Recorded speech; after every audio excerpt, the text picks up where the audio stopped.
Welcome back to Rotten Rust Garage. I hope everybody had a great Independence Day weekend. It was awesome. Got to see some fireworks. That was pretty cool. See some friends. That was nice. And I hope you all did the same thing and enjoyed it. This weekend, I don't have a plan on what I'm going to work on. I need to do stuff here. I need to do stuff there. I need to do stuff everywhere. But none of it really comes together as I'm going to start here and finish here kind of plan on one vehicle.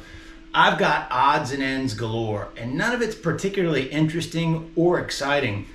That's why I've been putting a lot of this stuff off. Probably just like you, maybe you got that job, it needs to be done, but you just don't feel like doing it because it's tedious and boring. A lot of sanding, prepping, this, that, and the other, putting a seal in a door, yada, yada. There's a million things going on. And so what I want to do is I'm going to do two things this weekend. One, I'm going to show you just some of the garbage I got to clean up on to get some of the clutter out of here, make some more progress little by little. And the second thing is I want to just kind of talk a little bit about what's been going on lately. And this is probably not going to be a very long video, so I just want to kind of bring those of you that care up to speed and kind of tell you why. So let's get started.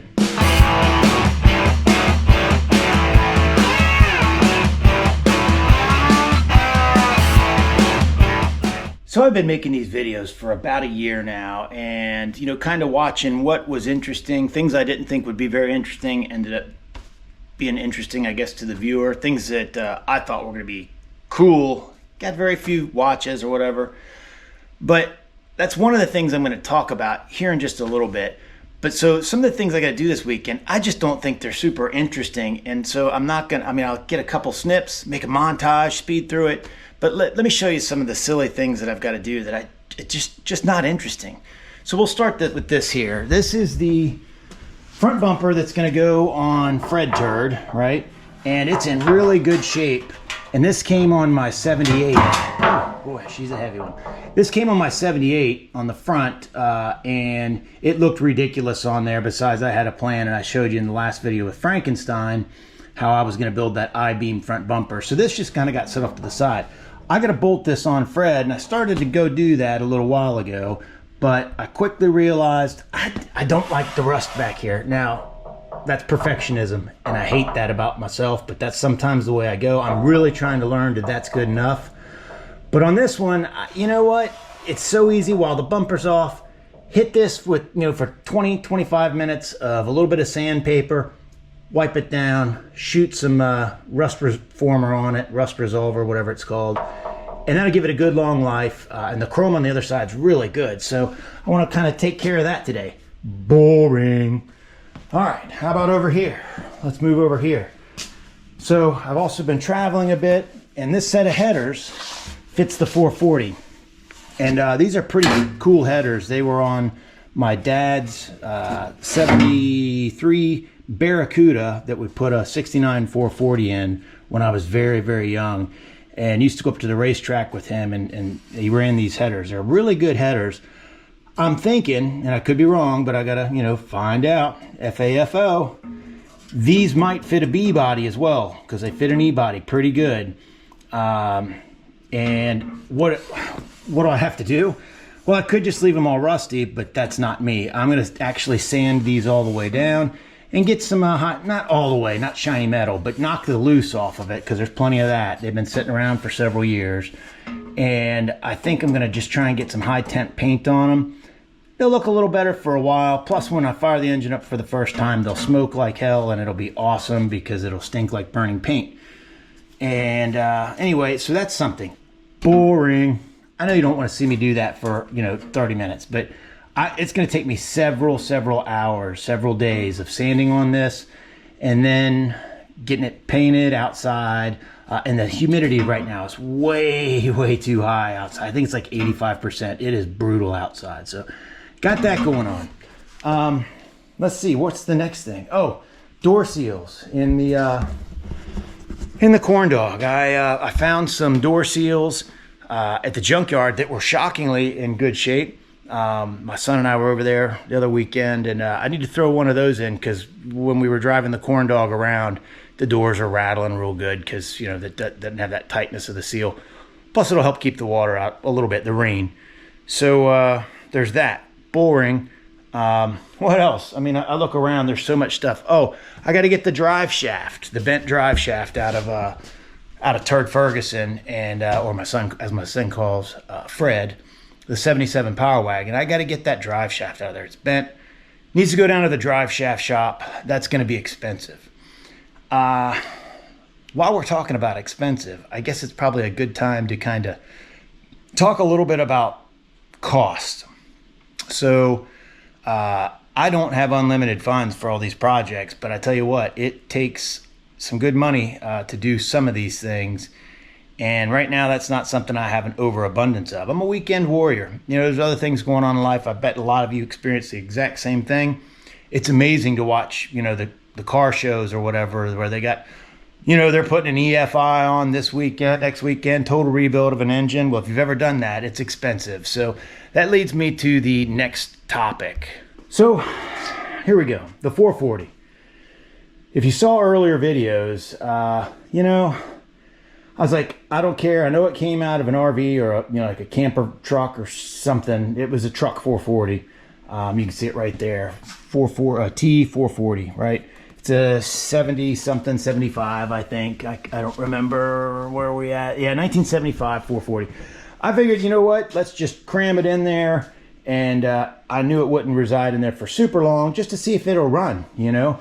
Proof of concept on maybe do the headers fit in this B body here. And it also, you know, I spent a lot of time cleaning up the engine bay here. Last time I even messed with this car was messing with the wiring, which I still need to resolve all that. But back to the 440. So lately I've been kind of stewing on it, you know, like I'm not in love with the factory steel intake. And so I got thinking, well, maybe just get a, you know, an Edelbrock air gap, you know, whatever. And, you know, you go down that road. Like, well, I got the intake off. You know what? I might as well just pull the heads and then go ahead and put new valve stem seals in it. And, you know, just check everything, you know, see if there, I had the borescope in there. I'm pretty sure there's no crosshatch left. So you start thinking, well, you know, maybe I should just go ahead and build the engine completely. I've even thought about, hey, there was a little bit of slop in that timing chain. It'd probably be nice to go ahead and throw a new timing chain on there. Double roller, Cloyes or something in there and make sure it's tight and right. But if you're going to do that, you might as well put a new cam in it, right? Because this has got a truck cam. This is not going to be great in a car. But, you know, nowadays, I read a lot on people having just massive amounts of cam failures. Not because they're necessarily doing it wrong, but because I guess the quality of the cam grinds these days, or maybe the metal that they're using. I'm not 100% sure, but there is obviously out there in the automotive world a lot of talk about cams are terrible these days. So that's a chance I'd have to take, you know, because if I'm going to start, you know, doing timing chain and possibly pulling the heads, just at least put new head gaskets on it. Thing is, doing all that, that's all great, but this is still going to be maybe depending on the quality of the rings, maybe 8-to-1 compression. Probably less than that though, if I were a betting man. It theoretically only had 55,000 miles on it. If you saw an earlier video, it did look exceptionally clean inside of the engine. But you know, it really, I'm torn. Doing what I just said is a couple $1,000 probably, and the risk of wiping a cam. But if I can get the engine fired up and successfully keep the cam alive, I'm going to have something that can stay in the car much longer. If I put it in like this, it's not going to be in there very long before I just, you know, yeah, I'll be able to move the car around, assuming the engine runs okay. But I'm not going to be happy with it. This thing might, maybe have 200 horsepower, maybe on a good day. Don't know. Another cost coming up is going to be a torque converter for this transmission that fits the 440. I have the torque converter right there that came out of this transmission, but that, again, truck stuff. I don't necessarily want that torque converter in here, but you got to kind of match the torque converter to what the engine's doing. And if I leave the engine stock, that torque converter will probably be just fine. But if I do what I just said and start messing with everything, well, it's a delay in time, it costs money. and I'm definitely going to have to change the torque converter if I start messing with all that. So, you know, I don't know. Maybe leave me a comment. What would you do? I mean, again, part of me just says, throw it in, just see if it'll fire up, you know? And other part says, nah, do the right thing, go all the way down the road, you know? Maybe even get the crank out of there and, you know, maybe think about new pistons. That's a total rebuild, right? Getting the engine shop involved, making sure everything's true and square. So, yeah, machine shop, expensive. So I don't know. What do you think? Let's get these things off of here real quick. Maybe. See if I can get a socket wrenching on there. Oh. Maybe without the extension. Nope. Gonna be a wrench. This is gonna be an all-day affair. These ain't been off here in years. I don't want to strip any of them either. There's one broke free. How about this one? That one broke free. I shot these with PB many weeks ago, but it did its job. All right. And those are coming free pretty good. PB did its job.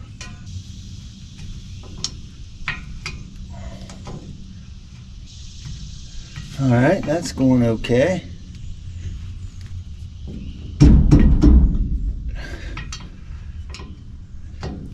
Now, these broke free pretty easy. I've seen a lot worse. Wow, it is rusty under here. Awesome. All right, this drive shaft's got to come out because it's dented and imbalanced. And I'm probably gonna need some sort of dead blow. She's a little frozen in there.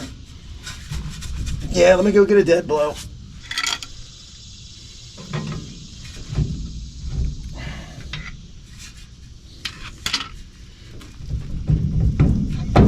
There we go. That's crunchy. That's crunchy. We're probably gonna get some new ones. And that was just greased up front. Yep, all right. Okay, that's out of here. While I'm under here, don't know if you're interested, but let me show you some of the rust. Well, first, let's start here. The pinion seal, shockingly, is not leaking. It's got fluid in it if you saw another video, but take a look up at like the bed supports. Obviously the shock, mount the top mounting bar up there. Yeah, those shocks gotta come out of here. This thing rides terribly. You can take a look at the where the leaf springs are perched there, and that's all corroded, especially this bottom plate. Those will have to be cut off with new U-bolts at some point down the road. I mean, it's just amazing how rusty it is under here. Let's see, on top of the gas tank straps, plenty of rust up there. That bolt is no longer for this world. I don't know if you can get those. That nut is round from rust, and there's no threads on the stud. And I think that's like see that? I think it's like stamped into there, maybe spot welded or something. That'll be an interesting fabrication job. Same thing with this one. And the only reason to take this whole tank out at some point is, let me see, I'm gonna get you sick, but take a look at this fuel line up here. Rusted. But the good news is that rusty fuel line is right above the glass pack here. So, you know, once it does spring a leak, it'll go onto a hot exhaust. So that's pretty cool. But maybe that's a reason to go ahead and try and take this tank down. I'm sure it's rusty all the way up through here. And that'll be an opportunity to put a new sending unit in, get the sock out of there, all that stuff, clean out the tank. Future Kevin problem. There's the, what is that, MP203. And see where the dirt daubers have, you know, helped protect it from grease. And yeah, that's not leaking. A little bit of leakage there from when I filled it, an earlier video. Cab corners, gone. This whole box here, this part of the structure of the cab to help keep it rigid. That needs rebuilt. Can fabricate that. That's not a big deal, but the cab, be better to have the cab off to do that, but probably never gonna happen. Not on my watch. Anyway, that's an idea of just how terrible it is under Fred. Well, there you go. All right, let's get this drive shaft up to the shop. So back inside here, figured I'd show you the wallop on the drive shaft. I guess I don't know how well that's gonna come through on a GoPro, but not great lighting. But you can see it. I know it's been there a long time. I don't know if this truck was forklifted or if this came, there's another one. But this whole shaft is bent. I don't know if it, got picked up or something with a forklift at some point, or they bottomed out on some rocks or something crazy. Who knows?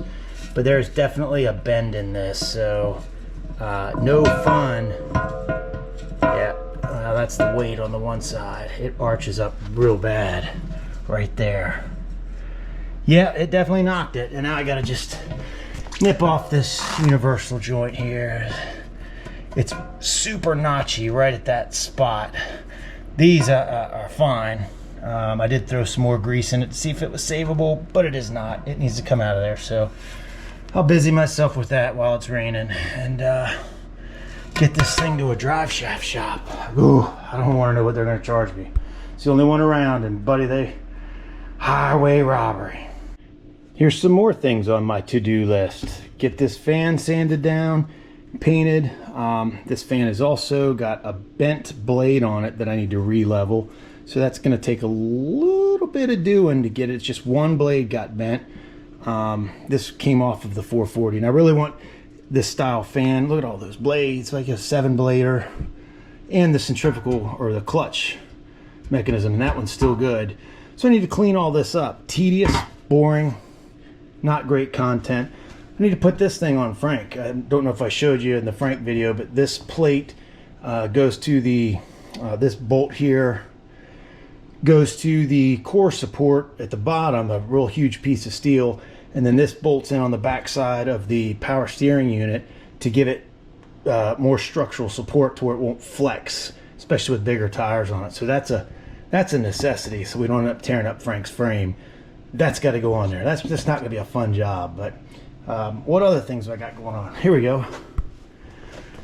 We got the center section that I'm going to eventually is going to go into the charger.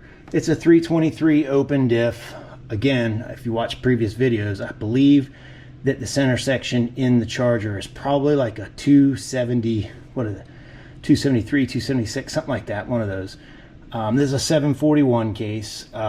Nothing wrong with this at all, except for it doesn't have a sure grip in it. It's just an open center section, and that needs to be remedied. I have yet to find a sure grip on Craigslist. And I really kind of want 323 gears so I can maybe get up on the highway without over revving the engine. Yeah, or I could buy, a locker kit for this, that's like the one I've got my eyes on is about 750 bucks. So that's a little bit of a showstopper at this juncture.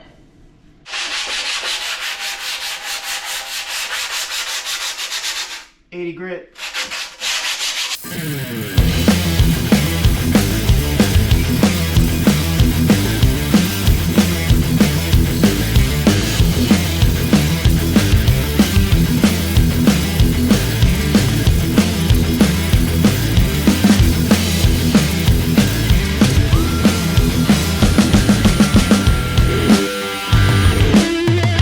Now you may be wondering, why would I care about painting the back of a bumper? Well, let me show you why.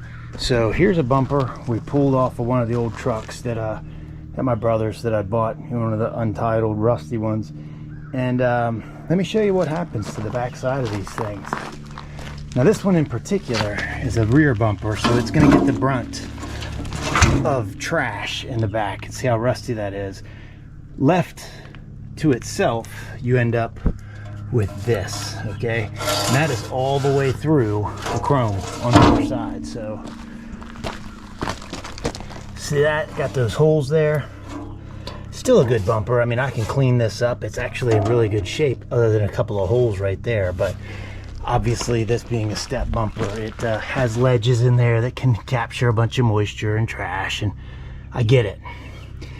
But if you got something out of the car, go ahead and sand it, because I'm telling you, rust, here's a great example. This rust here, it didn't start on the outside that was painted. It started on the inside where you can't see. So any opportunity you have, like say if I cut all this off to replace this bad part here, well, whatever thing you see underneath of there, except for where you're going to weld, needs to have some kind of rust preventive, either primer, or I love Rust Reformer. It's like a primer. Obviously anywhere that you're going to be welding, you'll need to have like a weld through primer. But yeah, just keep in mind, this didn't start on the outside. The bubbles tell the story. It's coming from the inside and pressing the paint out. Very seldom does it come from the outside. Where you see stuff like that is like, let's say up on a roof channel here, where moisture can just sit there and get behind the seam sealer as the sun cooks it and it flakes away. And it gets down inside of there and you end up with something like that. So anyhow, just thought I'd share.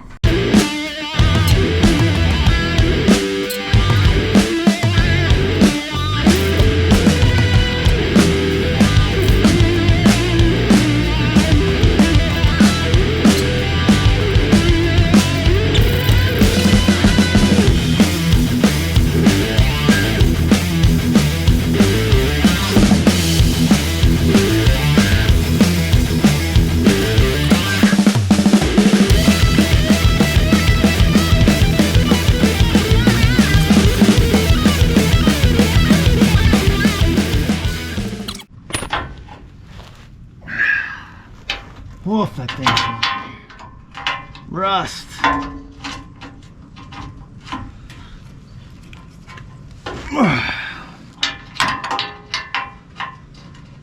It's only gonna get worse. That top one's harder to get to.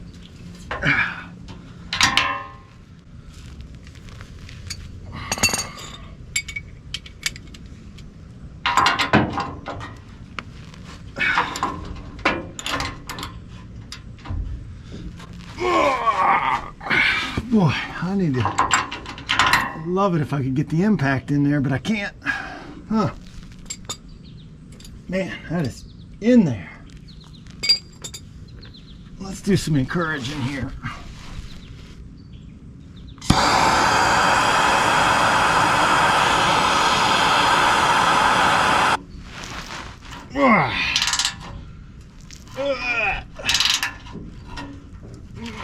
Oh boy. This is going to take me a couple hours.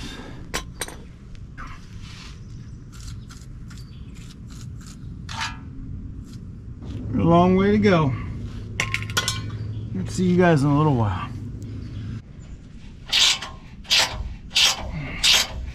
This side's a little less of a fight, but it's bent from the damage to the bumper. And it looks like somebody tried to use the bumper as a snatch point, drag this thing out of some pickle. It didn't work. Well, they must have got it out or else it wouldn't be here. But what it was very successful in doing is denting the heck out of this bumper. All right, it's seized up on here. Now I'm going to get out from under it. It's just hanging by a thread, literally. I think I got one more nut up under here to pull off, and it should come free. Let's see.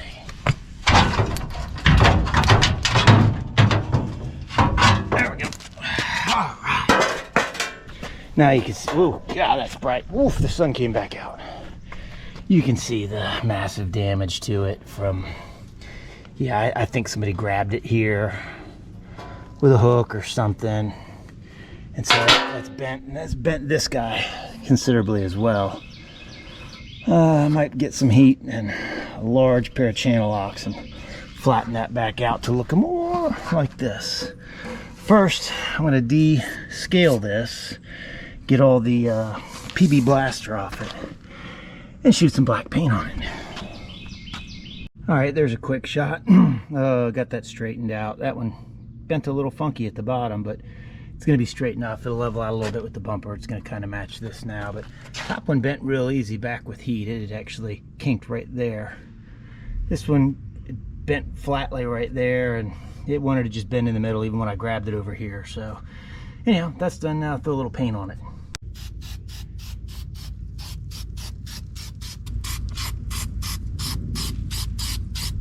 Load her up. All right.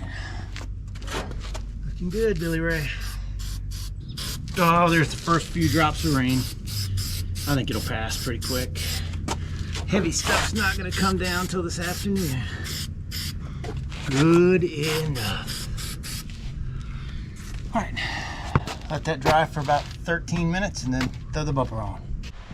Well, I guess I'm right on time getting this thing on there because it's now 100% humidity with the rain coming down now. I thought it'd be a little later than now, but there's still blue sky back there. But yep, it's raining and I'm the idiot out in it.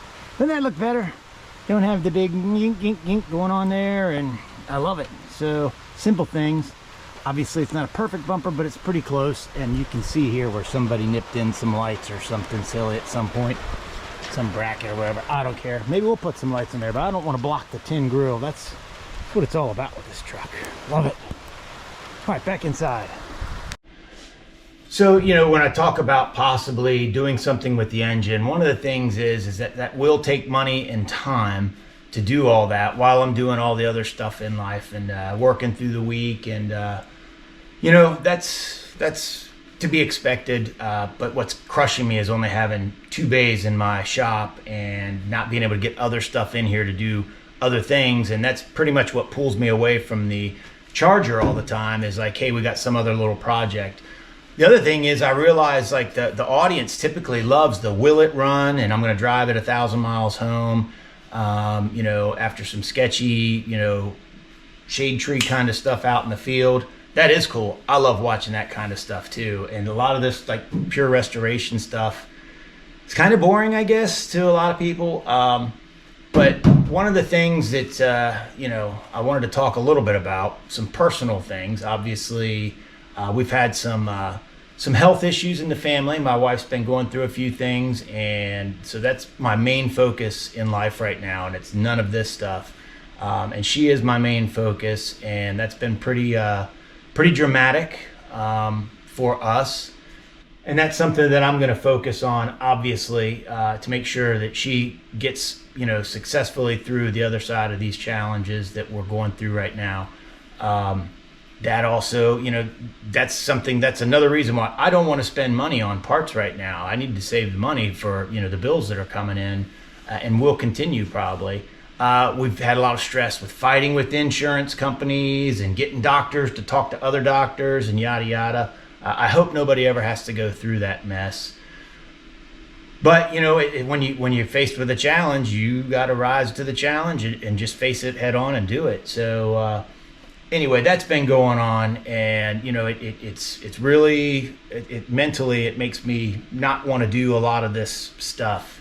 I want to be doing other things. So I'm going to keep trying. And so this week, obviously a very short video. I wish I could bring you better content that was more exciting, but that's kind of not where I'm at right now.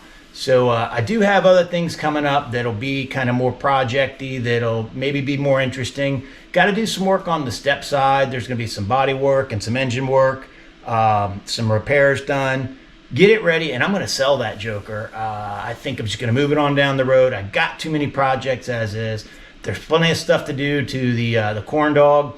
And I haven't even introduced you yet to the Donkey Pig, which is my first Ram Charger. I've had Donkey Pig for many years now, and she just sits down there on the pad and chilling, waiting for her turn. That truck, I really want to do some cool things to. It needs a better torque converter. I made a huge mistake with the torque converter I put in after I rebuilt the engine, and it's one I want to put maybe EFI on, because I don't like the Holley carburetor that's on it right now. It's been rebuilt twice. It just is not, it's not cutting it for me.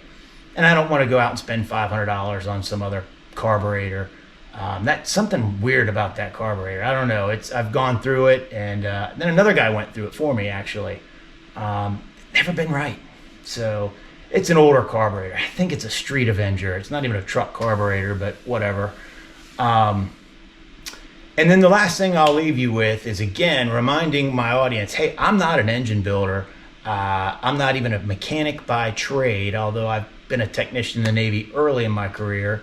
That was more electronics and stuff like that. So, I have to learn these things as I go along. Like on an engine, I don't know all this stuff, man, like Steve Dulcich does. Man, that guy knows some stuff. In fact, that's where I kind of got started with it. Way back in the day, reading Mopar Muscle magazine, and him and Freiberger were both contributing editors to that, or writers, whatever, maybe editors, I don't know, to those magazines way back in the day when magazines were really a thing. And they had so much tech and how-to in there that they're the ones that kind of encouraged me, hey, let me try rebuilding an entire front end on a Chrysler, on a Mopar. And I did that successfully a couple times, learned a lot from those guys and their tech articles. And there were other writers in there that had good stuff. It wasn't for me so much about drooling over the centerfold cars in there that, are unobtainium, but it did spark my interest in learning to do this stuff on my own, because it's too expensive to pay somebody else. You take something to a restoration shop, A, you don't know what you're going to get except a big bill. And B, who has the money for that? It is like going to be crazy expensive to do something like even getting a car professionally painted, thousands and thousands and thousands of dollars, depending on what state you give it to them in, if you can do the body work. So, those guys encouraged me to dive further in, and that's kind of turned me into the weekend warrior that I am. And I have the memory of a mouse. I can't remember. I'm like a squirrel. I can't even remember why I ran out into the middle of the road before I go one way or another. So I have to reference things and look things up. So if I say stupid things when I'm videoing, that's because I'm not very smart sometimes. I don't mean to, but with an engine, I'm going to have to do a lot of reference. I know generally my way around, but you're not going to see me, doing, I can't even think of, I'm not going to go in and, what would be something that I'm not going to do? Probably, I don't know, hard to think of, but I haven't built an engine in several years anyway. So usually I just tear them down a little bit, fill them back together with some different parts and get it going. That's kind of me. I don't know. But anyway, hope you enjoyed the video. If you did, throw me a like, subscribe, maybe tell a friend. And I really appreciate everybody that has subscribed and watches these videos, because I feel like sometimes they're too long. Maybe this one being a little bit shorter would be better. I don't know. But it's also, there's not a whole lot of interest going on. So anyhow, have a great weekend, and we'll talk to you soon.